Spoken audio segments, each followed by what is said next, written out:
Hey guys, welcome back to the Paladin's Alliance. This week I wanted to review one of the best maps of the entire year that happened at IEM Dallas. I was able to actually attend this event as a spectator, and I thought we were actually in for some really good games. G2 FaZe was exciting. ENCE FaZe was, of course, the marquee matchup of the entire tournament, and we ended actually on Ancient, a map that has historically been a very CT-sided map, and a map that I honestly didn't expect for it to ever swing towards any sort of T-favored sort of situations. But regardless, what we had here, I mean, was a 31-28 barn burner marathon of a game between ENCE and FaZe. But 7 rounds on the T side for ENCE, and then I believe FaZe was down like 14-8 or something like that. Right here. Sorry, 13-9, and they had to claw back so many rounds on that T-side to bring it back to overtime. And then we had, I mean, T-sided rounds all throughout the shop, of course, bar this overtime 4 where, it was just sweeps back and forth on the CT sides. But basically, the point of this video that I wanted to go through was just to reanalyze Ancient and kind of figure out what is working so well on these T sides and why this game was as exciting as it was. And I think, again, it has to tie in with how competitive these T sides are. On one side, you have Snappy calling a lot of really great out of spawn tactics where, once they stick to their game plan, they stick to it well and they execute it to a T, and it's very, very efficient. It's very awesome to witness, and we'll see that in the kind of first half of this video.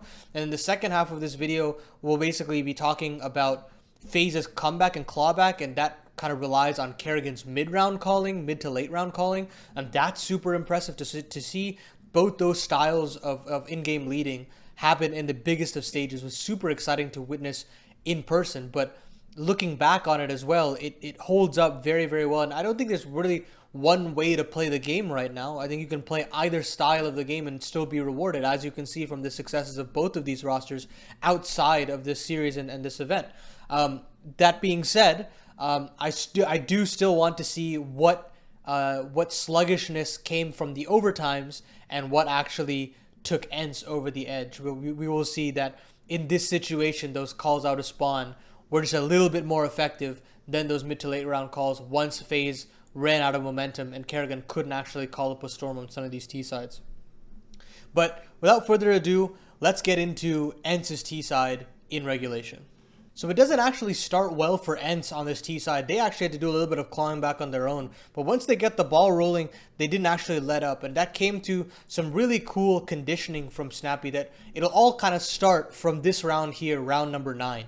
And it has to come down to the mid-aggression that they show, the decisiveness that they show to play through the utility, and then as well as having that A-main aggression from FaZe being punished earlier on.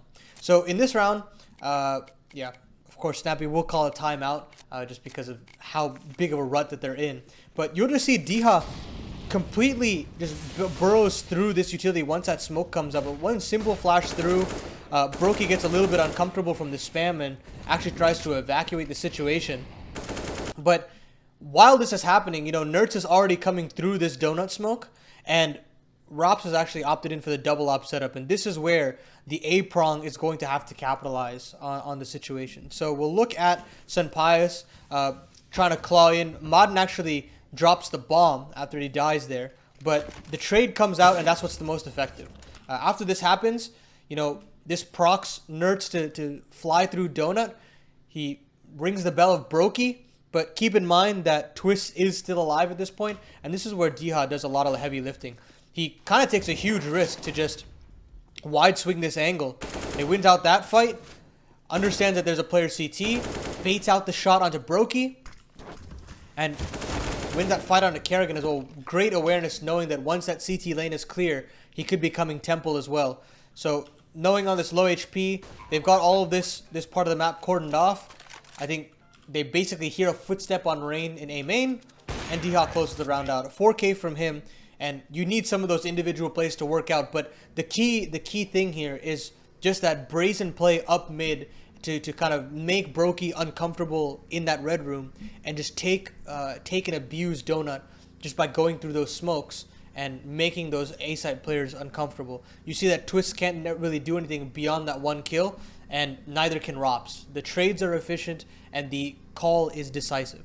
So in that similar vein, Snappy wants to continue that A pressure, continue that conditioning. And so they try to have a very similar setup where, you know, Nertz is that mid player. He'll try to search and see what's going on. But FaZe completely adapt after calling a timeout here to try to actually aggress and take mid control early. So they throw this deep mid control utility. And even though Nertz flashes himself in, he realizes that there's way too much going on, that there's no way that he can actually continue to sustain this fight. So knowing that and spotting out one or two players, Nertz can now relay this information to completely commit to that A play. They do still have Brokey stuck in donut phase, but other than Brokey, they don't really have a way back in this round. They don't have any temple control, and they don't have any CT lane control. So as far as ENCE is concerned, they do have a clear runway, even if Brokey gets one kill. So they come charging out. Paladin, of course, tip of the spear. Molly's off back default, forces Brokey into this donut line. He still gets one kill, but now the smokes come up, and potentially ENCE can get the bomb plant, but very good awareness from Twist to play ahead of that utility to deny the plant. But he still only goes 1 for 1, even though karrigan does get the trade here. He doesn't get enough to really put them in an entirely favorable situation. Smokes come up again, but now ENCE are out of utility. They have no choice but to either try to stick the bomb here, which is probably not possible considering Brokey could aggress through that main smoke, or sorry, the temple smoke, or, you know, they could push the lane smoke again and deny things. So instead, what they do is they just pump the brakes. They let Madden go searching. He aggresses down in the temple, gets a kill from his own, makes it an even kill situation, and now the smokes start to fade. So ENCE have a decision. Do they try to go for gunfights? Do they try to molly off an angle and try to gamble a plant? They try to go with the former here. Sun Pius instead starts to get posted up, tries to search for some more information. Now that he has all of these long lines and a lot of information, he can just start to go for raw aim duels. Gets one fight onto karrigan, and now he's just going to dry swing onto Brokey here in CT. He spots a little bit of a shoulder.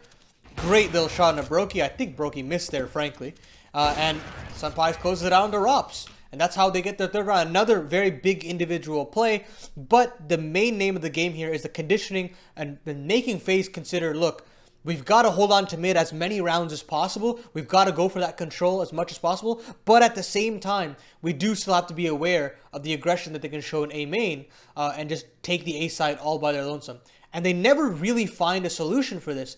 ENCE keep capitalizing. Snappy still keeps calling A splits or just A hits from either straight main or straight donut. And it works wonders because karrigan really can't afford to not take lane control, to not take cave control, and just put all his eggs in the A basket. It's not possible. And Snappy's aware of this, and he capitalizes this time in and time out to get quite a big T-sided haul. And with that all of that A conditioning actually in place at this point, now Snappy has got such a great round. FaZe have finally gotten a bye after winning the eco. And as you can see, they have 0 helmets. Snappy actually opts in for a Mach 10 intentionally here, realizing that this fast SMG play is worth its weight in gold because he can create so much space. And, you know, without those helmets, this SMG can just chew through if he gets that initial headshot. So knowing this, he decides to speed up the tempo and calls it an immaculate fast B set piece. Right out of spawn. Again, just pure spawn play. And this helps, right? Because you can see Twist and Rops, they want to vie in for this early mid control, knowing that on these buy rounds, Nertz or Diha are willing to kind of take these aim duels in the donut and try to take mid control early. But ENCE completely ditched that idea and just tried to book it into B. A quick nade into back second, and just a quick cross smoke here onto the left side of CT. Cube, and then also the right one will drop as well a little bit later. But I don't think Brokey and Rain are aware of how far up Snappy is. I don't think they can even calm this out to karrigan. So Snappy just runs all the way through, punishes him, and all FaZe can do at this point is just spam through the kind of cave wood walls there. And Diha catches the Tracer, punishes Rain, and leaves Rops there, or sorry, Brokey in there, all by his lonesome. And then on the other side of things, I mean, Twist and Rops are like, look, guys, we got mid control, but we lost B. And that conditioning, again, it is so masterfully called from Snappy here to kind of just really get into the heads of some of these players and make them realize that, yeah, you can take mid control, but now we can go fast B, and now you're really going to have to reanalyze how you're going to thin out your defense here. It doesn't work this time around, and FaZe have to save. So in this final round that ENCE actually win on the T side, it's again that mid control. Now that they've won another eco, they realize, look, now we might think that the mid control is a little bit lax. We're going to go back to mid, but we're going to have a different setup to actually punish this. They're going to throw some utility here on the B side of the map, especially on lane side. They'll drop this front cave smoke, and Madden will come through the B lane to fight from mid this way, and then you'll have Nerds join hands with him through here from the actual main mid entrance. And watch how it just absolutely catches FaZe off guard, because this play from Madden is so smart. Because with this front cave smoke, Madden can, I mean, other than the real spam that Rain could toss down, there is no real way for FaZe to punish this. Other than, you know, Rops obviously having his eyes trained on this angle right here. But regardless, Rain actually makes a couple of footsteps before the flash is procced, and Madden hears this, swings around, punishes that cave aggression, and now this shuts down so much information for FaZe. They have no B lane control. Kerrigan can't even crunch through with Rain at this point, now that his teammate has died, and so he can't even get banana control either. So now it's really got to be this mid control that FaZe have to rely on. But with that being said, Nerds comes out, gets that first kill, and even though these trades don't work, the killer here is Rops coming up onto the kill feed. As soon as Rops, the A anchor, has shown up on the kill feed, Snappy immediately knows there's nobody on A. I could try to waltz in here and try to cut off rotations. So he comes in, he just runs in. I mean, you can see that, sure, he's got his gun out, but he's full W. He's not even shift walking at this point. Now that he's in CT Temple, he realizes he can call a pause. He can call in one player onto the A bomb site itself. Sun Pius is running from the bomb dropped on B and running into A. Snappy then punishes the Brokey aggression in mid. And now you've got a free site, 2v4. You can't retake this bomb site. And it's just immaculate calling again from Snappy here. A great mid crunch and being proactive by charging into main after seeing Rops in the kill feed and working wonders there. But this is the last round that they win. Eventually, FaZe do scrap together that 8th round. And now when we jump into that next half, we're going to talk all about how awesome FaZe's mid to late round calling is to get them into overtime. It's funny because this half that starts from FaZe is not a great start as compared to Snappy's start on ENCE on their T side as well. You can see these 5 rounds in a row for ENCE, and it looks like they've got so much momentum that they'll just be looking to close this out in regulation very comfortably. I mean, there are certain ideas here. A B contact with low utility in that first buy round from FaZe doesn't actually work out. It's just a slaughter on B banana. And then as soon as they get the guns up in the next round, they try to actually emulate a very similar call from ENCE side, where they do have that early mid contact into, once those trades are going unfavorably, you walk out A main to try to punish some of these rotations. But this time, Nerds actually pays attention, catches that hole, punishes that A main aggression, and they win that round again. So it looks like all of these set pieces from FaZe out of the gates don't actually work. But very similarly, the spell is actually broken from just some biffs with these pistols on the A site. And another individual masterclass from, this time, Rops on the A site. So they just toss in smokes. There's a simple set piece. They'll have a mid-prong come in to try to fight here. And Nerds actually wins both of those duels. And you think, look, they've taken care of the donut prong. They know that they've got information that the rest of the players are coming from A main. This should be open and shut. They've only got a Galil at this point. There's no real way for them to get in. But Rob says no. He trades masterfully here and still gets the job done. Credit to Rain and Brokey to creating space here. Brokey gets one. Robs gets another trade. And with these smokes up, Rain does get the bomb down. And this primes Rops into the clutch. He realizes that Rain is basically just going to play for information here, even though he gets his rifle. He's really trying to prime up Rops here. No A main aggression means that Rops doesn't have to worry about that side of the map. Rops actually punishes a big whiff from Sun Pius. And now, at this point, Rops has got a lot of information. He knows that one's coming from the from the CT side, the CT spawn side. And then he's pretty aware at this point that this late into the round, if there's nobody A main, the other players either got to come from CT Temple or the players got to come from Donut. And he puts this clutch together beautifully, punishes the clutch, the 2v1 for ENCE, dissects it into separate 1v1s, and gets FaZe their first round. And this is what FaZe love to do, right? They love to just biff and try to play these post plants because they've got some of the best post plant players in the entire world, in Brokey and Twist, in Rops. And I mean, hell, even Rain and Kerrigan could put up some great clutches of their own. But this is exactly where, you know, the door is slowly closing in this game, and FaZe put out their foot and just let it open just a little bit, and they start pulling at it, and eventually the door swings wide open and they go all the way into overtime. But it starts with this kind of individual performance. We'll keep talking about this mid to late round conditioning that FaZe actually tried to exude. After that anti-half by loss from ENCE, they actually try to retract their defense in that next round pretty significantly. They don't go for any aggressive mid control. They don't go for aggressive main control or even banana control, mind you. They just comfortably let FaZe have so much map control, and they actually punish it outright. So you think even after they kind of reroute a very fearful setup, you still think that, oh, you know, FaZe has got a low econ buy here. They've got 2 Galils, not too much util. Surely this is where ENCE closed it out again. But this time, yet again, FaZe actually get the masterful read. I mean, sometimes some of these calls can just be flat out gambles and it works out in your favor, and they capitalize on it. But you'll see that this round isn't anything insanely special. It's really how they play the post plan out. It's just a fast set piece on an A. They've got those cross smokes immediately out. But with all of this control that, you know, ENCE wanted to put in setting up Snappy and Cave, and they wanted to get some initial banana control as well. You know, even Nertz is flirting with aggressing with Diha into Donut and trying to crunch on mid. But regardless, Rops and FaZe are all into the A site, and they get this 5v5 retake. It's so hard to retake 5v5 on this map.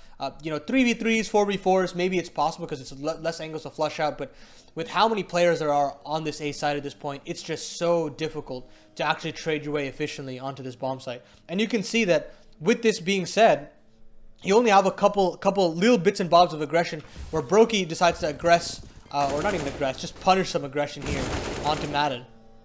And as soon as that happens, you know, ENCE are kind of feeling the heat. They know that they've got to activate from Donut, and they're just going to have, on the smoke fade, Kerrigan gets flashed in, Nertz goes down, and Sunpie actually isn't there for the trade early enough. The Donut player realized we haven't gotten any sort of attention on this side of the map. We have no way in. The 10-second warning comes in, and FaZe win their 10th round. Again, not the craziest round from FaZe in terms of the actual macro out-of-spawn call, but I do like how they actually played the post plant in punishing some aggression in CT Temple, and that that late little pop flash from Rain for Kerrigan to kind of capitalize onto Nertz. But again, now this is where that fear starts to settle into ENCE, realizing that they've now lost A site twice pretty handedly. You know, this time around, ENCE again are in a situation where they should be favored to win one of these rounds. They get the initial read after getting some aggressive B control that you think that having 3 players on A, it's the right read. It's the right way to trade into this bomb site. They should be able to repel FaZe, and they should be able to snap their money again, or at least put their money on the brink, right? But wrong. FaZe actually find a way to just biff again to get that bomb down on the A site, and it works wonders. So they get Nertz all the way up on a B. Again, Nertz pushes all the way down mid. And Snappy will actually look towards getting some cave control. And I think Madden will look down this line of banana and see nothing. And at this point, after seeing and hearing no noise on the B bomb site and having Snappy that aggressive in cave and all that mid control taken, eventually ENCE decide to pull a 3rd player onto that A bomb site. You can see Madden running over right now. And this set piece is very slow and it's very methodical from FaZe, but the utility is out again for ENCE to allow for all these players to get ahead of that utility. Then you think, look man, you've got 3 players ahead of that utility, you've gotten a great nade in. But look at this, Brokey trades in a D-Hop, Madden is set up by a bait setup, can only get 1. And at that point, you know, Nertz has to fall back. He can't actually aggress through that donut smoke. And Brokey goes huge, shuts down the CT line, and Nertz has to save. And again, ENCE get a great read, and they can't actually do anything with it. At this point, the round count has just been ground down to just 1 round, the difference between FaZe and ENCE. And even in this round, they have another opportunity to win this round out, especially with the amount of control that Snappy's able to get earlier on in this round. He aggresses down in the cave and actually ends up winning this mid duel at like a minute 20 here. And it's a tough shot because, I mean, he gets that 1 kill through the smoke, but he actually catches Rops as well somehow on the fade. And it's just magnificent to win that part of the map. Even though, that all being said, right, they lose cave control, FaZe do have some fail-safes to actually rely upon. You've got Kerrigan here sitting after they initially, as you could see there, I didn't actually mention it, but they take all this mid control and they leave Kerrigan on an island here behind this red room smoke. So what they're going to do is they're going to send these other 2 players of Rain and Brokey out of the B side, and Kerrigan will be that late failsafe to try to punish the rotations on the B side. And so after Snappy actually wins that duel, usually you'd want to stay within cave and hold on to that part of the map. But Snappy gives a little too much respect here, and Rain actually is given free real estate to just walk up all the way. Snappy, I don't even think spots him. He just kind of gives it all away. So Rain continues to move up here, actually throws down this smoke, and now this calls the rotation for Sun Pius. They start to bite on this left side CT's cube smoke very, very well. This Rain smoke and spam is just so effective that Brokey can make his way out with the bomb, and Kerrigan can punish back a CT Temple. So you just see Rain actually even gets a kill. It procs Sun Pius to actually move in. Brokey gets a kill onto the donut player here. And now they've got a free route into this A bomb site. They come in, they get the bomb down, and, you know, with all of the space that FaZe have, the CT line all controlled by FaZe, and Brokey being able to watch this A main pressure, it's just so easy for them to close it out. And you've got to give credit to FaZe for having these fail-safes. Even in the 3v5, even after losing cave control, they're still going to try to win this round by having Rain still balls to the wall, go up cave, and have Kerrigan punish some rotations alongside Brokey, punishing some lax play from Nerds in Donut. So again, now ENCE really have the pressure on them.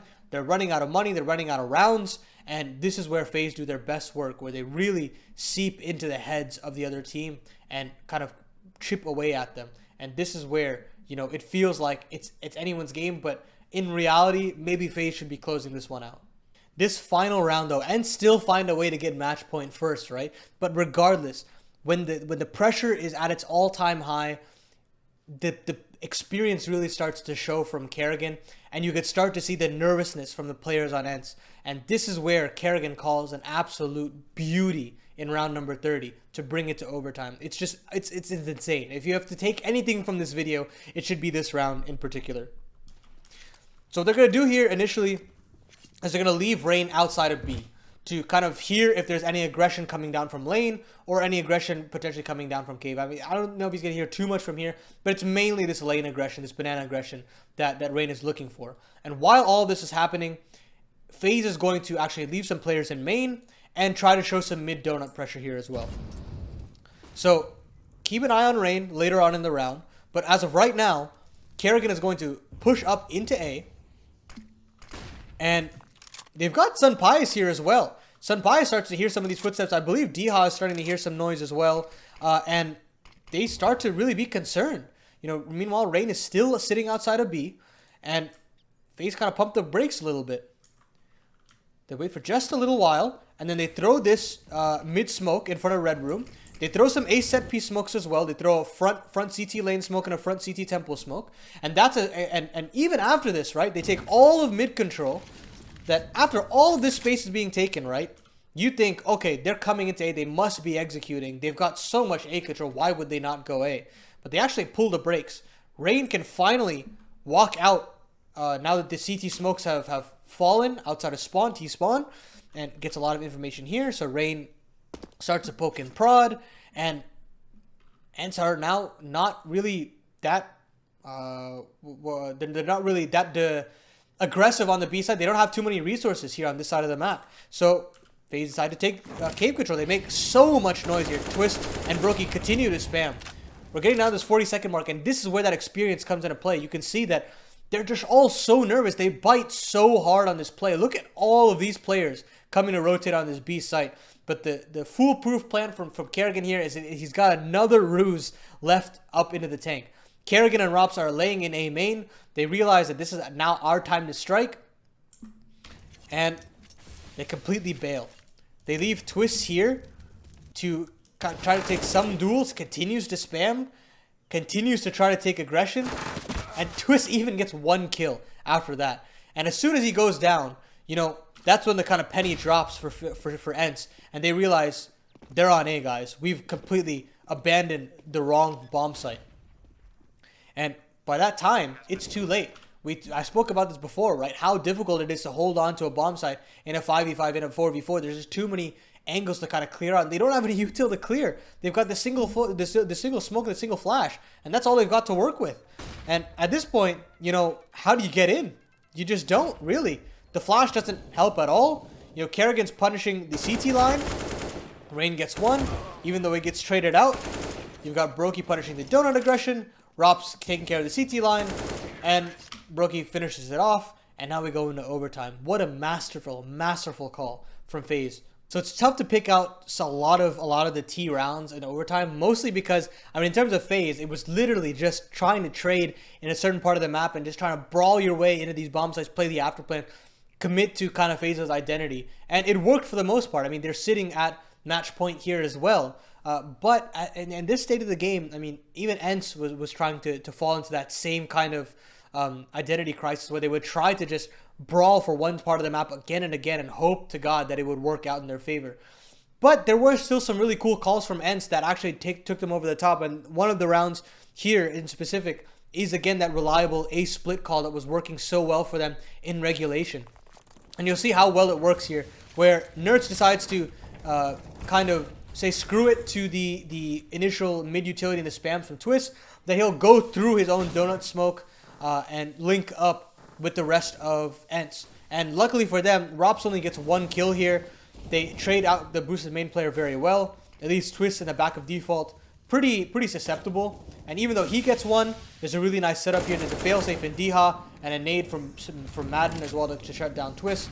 And now in this 3v2, they should have no problems closing it out in the post plan, and that they do. And that's, again, just a very simple round, but it's one that worked time in and time out for ENCE to actually capitalize and take it to a second overtime. So in all honesty, I'm not going to show you any of the other T rounds after scrubbing through them and actually watching.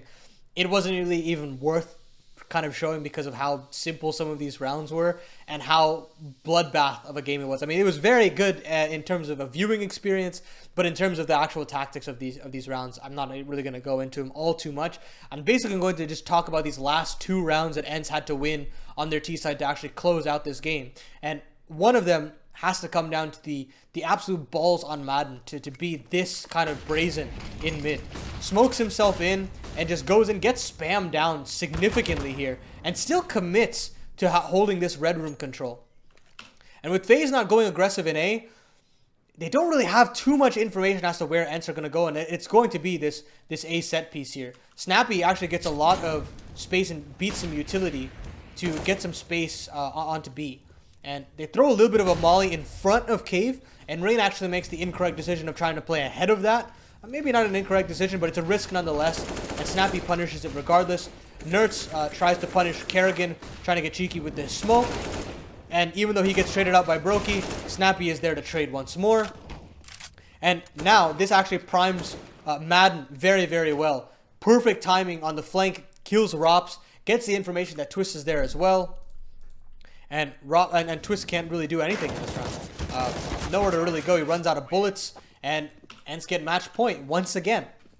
Finally, when we get to this last round here in the entire marathon that is FaZe versus ENCE on Ancient, you got to give some credit to Snappy for having a very, very good mid-round call here to just pounce once he sees specific players on the kill feed. So usually, Nerds is that mid player to search out and see if there's any real attack coming through, and ENCE are kind of primed for taking some slow mid control, or sorry, some slow B lane control. They'll take Cave at maybe like the 50-second mark, or maybe even some banana control at the 50-second mark, and then eventually work their way into B. But to basically prevent from some sort of lane aggression coming from mid, Nerds is here to be that fail-safe to kind of allow that. I mean, D-Hall will throw a Molotov, that little bug Molotov to kind of punish this part of the map. But regardless, Nerds will be there to spot some information. So Nerds comes out, tries to just take a raw duel. He spots 3 players here. He spots Kerrigan, he kills Twist, and most importantly, he spots Rain in the kill matrix. Rain is always going to be that cave player. And now that ENCE are aware that there is no presence from FaZe on this B site, they decide to actually speed up their call completely. Now watch how Sunpius just completely books it through this part of the map and just, gun out. He's not even scoped up at this point. Throws this cross smoke in. He realizes that Brokey's the only one at the back of the bomb site. Somehow, I believe Brokey does get 1 kill in before the bomb goes down. Okay, sorry, it's Rain through the smoke. But regardless, 3v4 on this B side is still a very winnable position. So Sunpius tries to clear out cave a little bit early here, comes back in. Snappy's going to play this pillar for the entire round, and he's going to play off the contact of some of his players. Madden will be on banana side, Sunpius will be from cave, and Snappy will try to take and give out contact back and forth. So smoke comes in for banana. Sunpius is watching this cross here, and he gets smoked off and kind of leaves it all up to Snappy. Sunpius gets a great timing on the Brokey. And now finally this smoke is fading. He goes through it, and Snappy does well to close this game out. And a beautiful mid-round call from Snappy gives them that finals appearance, and they actually take it all the way and win IEM Dallas.